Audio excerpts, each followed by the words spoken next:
Yes, I would like, if I may, just to move into the development of your views on the legal position after Resolution 1441. Yes. In the period from there leading up towards your advice to the Prime Minister of the 7th of March 2003.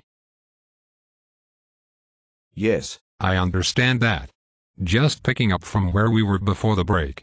Soon after, or fairly soon after 1441 was agreed, you were in touch with both the Foreign Secretary and Jonathan Powell at number 10 Downing Street, and that you had some concerns at that time about the way in which you had heard that your own views were being described. The phrase, Chinese whispers, has cropped up in this context. David Brummel yesterday used a different phrase to express your concern. Is that right, and can you tell us what your concerns were? Well, I think it is exactly as you put it. You pick up, usually officials saying occasionally something in the newspaper which seems to suggest that, there is a view taken of what your opinion is, which actually isn't it, and that's a dangerous situation because you are then faced with the problem, well, if I don't say something about it now, is someone going to say you didn't pick it up then and you didn't contradict it, and, therefore, it is too late for you to say it. So you have got to watch out for that. There is also, I think, I see this quite a lot in government. There is also the problem that sometimes the qualifications to what you have said don't seem to be heard as clearly as you intended them to be. I have heard the expression about, that yes, but and the but is forgotten in another context. I think this happens sometimes in government and sometimes, therefore, have to shout that but rather harder than you would normally, to make sure it is not forgotten. Where do you think these Chinese whispers were coming from? I have no idea. There is a great deal. There is an undergrowth, if I can say, beneath ministers, of communications between departments. There is a great deal of discussion between ministers and their advisors and members of the press, and sometimes people who are least involved in issues pick up things and they then come out. That is just the way government seems to work. But when you decided to pick up the phone to Jonathan Powell, did that suggest that you were a bit worried that this might have been coming out of number 10? I don't know.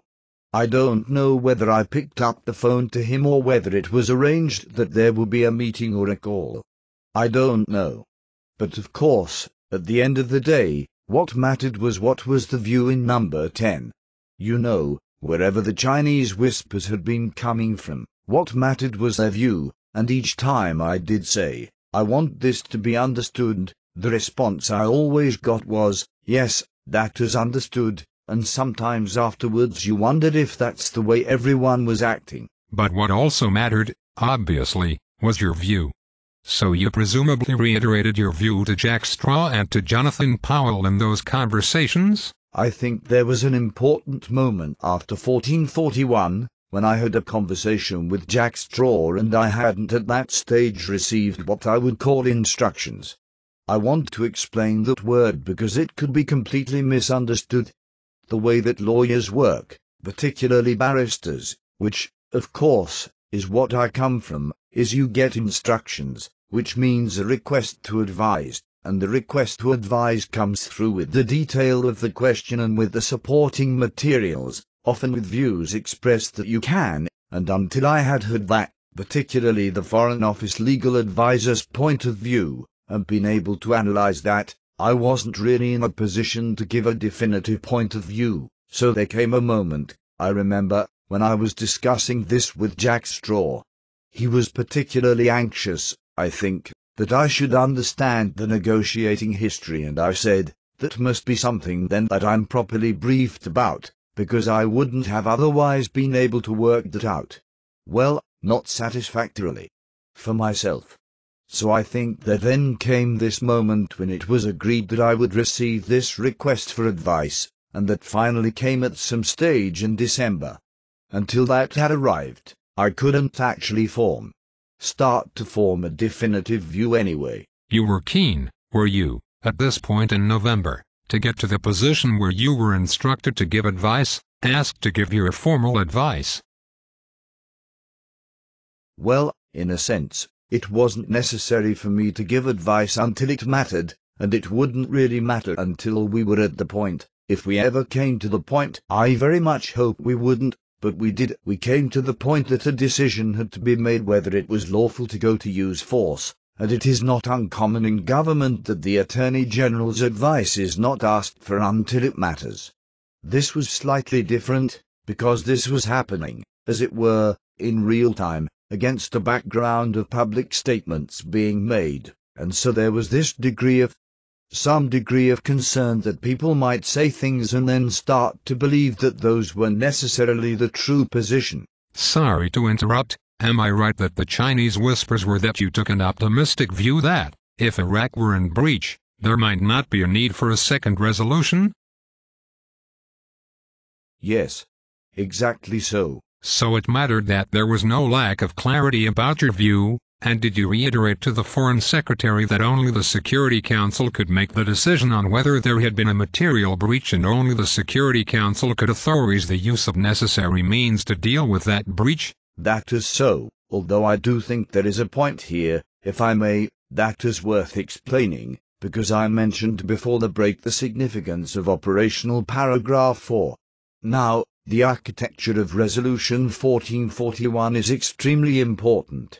Operational paragraph 1 says that Iraq is in material breach. Operational paragraph 2 then says it is going to be given a final opportunity. Operational paragraph 4 then says very importantly that the Security Council determines now that any failure by Iraq to comply with the clear obligations for cooperation will constitute a further material breach. Now, that meant. Otherwise, what could have happened would have been that 3 months after the event somebody would have said, look, they are in material breach and they haven't complied, and there might have been a question, well, given what has happened to date, have they committed a further material breach? So operational paragraph 4 was very important, and if you will permit me, because I think it is relevant later on, just to deconstruct for a moment this expression, material breach. Material breach is a legal term. It strictly comes from the Article 60 of the Vienna Convention on the Law of Treaties, which is to do with treaties rather than Security Council resolutions, but everyone seems to find this is a useful phrase to use. What that means is such a nature of breach as entitles the other party to invoke that breach as a ground for terminating the treaty or suspending it. In a sense, there are two elements to that. One is there, in fact, a breach? And the second is it of the character which, you know, entitles you to suspend?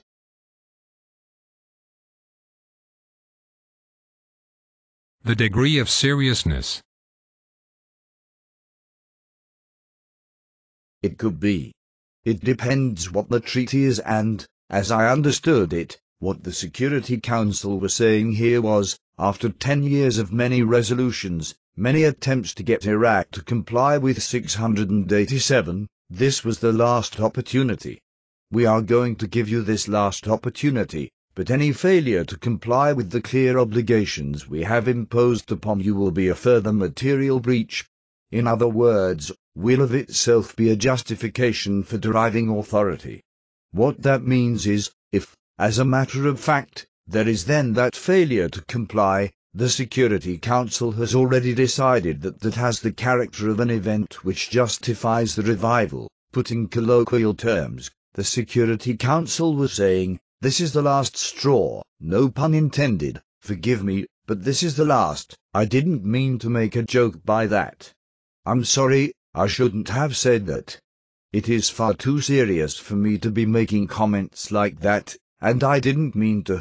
But the important point is they had predetermined that this is the final opportunity, and, if you fail to comply, that's it.